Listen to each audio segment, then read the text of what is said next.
With the newest big automation update, we were given the option to make electric vehicles.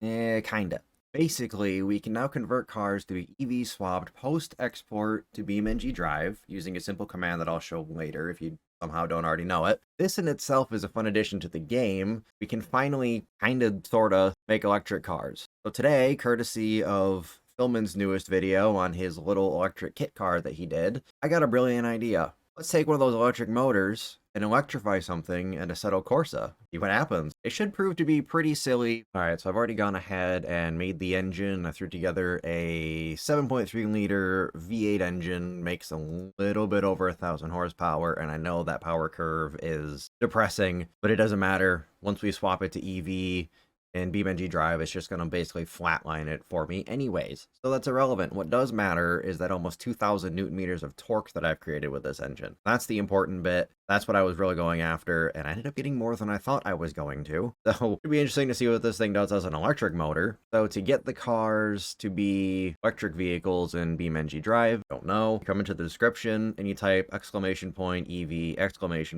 and that's all there is to it. You just hop over, go to export as usual. When you load it up into BeamNG Drive, it'll have an electric motor instead of the glorious V8 that you put into it to begin with. But that's not what we're doing. I just need the files. So my next stop, Assetto Corsa. Alright, so here we are in Assetto Corsa with the EV swapped car of choice, the Ferrari SF70H. I believe I've got that name correct.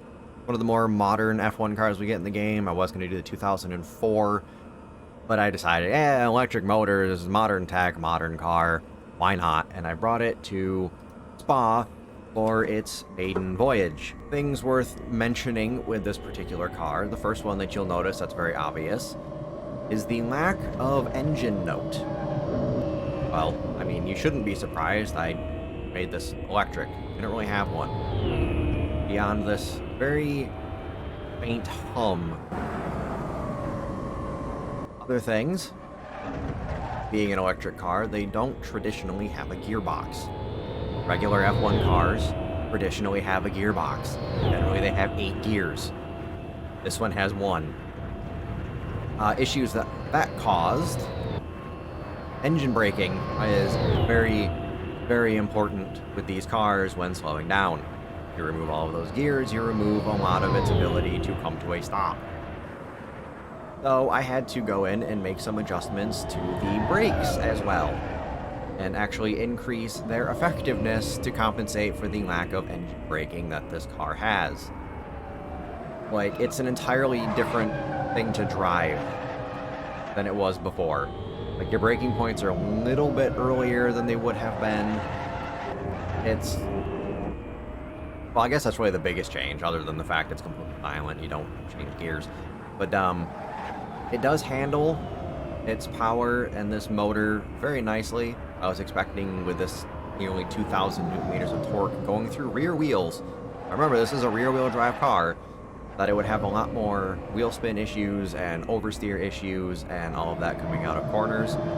But it really doesn't. This car is surprisingly well planted to the ground, and I'm very impressed. Like, I can pretty much get right straight back on full throttle coming out of these corners, most of them, not have any issues really at all. Only one that could be a problem would be this one, the bus stop that I took the ideal line through right there. Because of just the nature of how slow that corner is, I have to be kind of careful accelerating out of that one. And probably here, this first corner, this first little hairpin they throw at you. I really realized how mean that is. You got a slow chicane, and then the straightaway there, and then you're immediately slowed down again with a really tight hairpin. Seems kind of mean in my opinion. But I also don't design racetracks, and I don't really know much about them, how they're designed, so I'm sure that's an intentional thing. But yeah, enough about that. So other things with this car, getting the single gear ratio proper was a bit of an experience, something I'd never done before. Usually it's just a matter of, you slide some sliders around, and it's like, oh, okay, this is your estimated speeds from each gear. Well, you only have one. You only have one ratio to work with. And when you're editing, it's all in text format. So, a little bit of back and forth. When I first dropped it down to be just the one single gear, it topped out at 55 miles an hour. Just blistering speeds out of that one gear when I first started. It was great. There was a point where the car didn't move at all. It just kind of sat there and just hummed. So yeah, it took a bit of work, but now it's working beautifully, and I am actually kind of proud of myself. And if you have made it this far into the video, I thank you. And I'd like to know, what would you like to see me do in Assetto Corsa with automation engines and engine swaps? Because what I have learned today has opened up the door to so many new possibilities, because I can make things work as they're supposed to, with the exception of appropriate engine noises. That's about the only thing that I really can't do much about, is make things sound properly. EVs are easy, just remove the sound, whatever. But yeah, let me know if you have anything at all. I will do my best to make it happen. I love taking your guys' suggestions.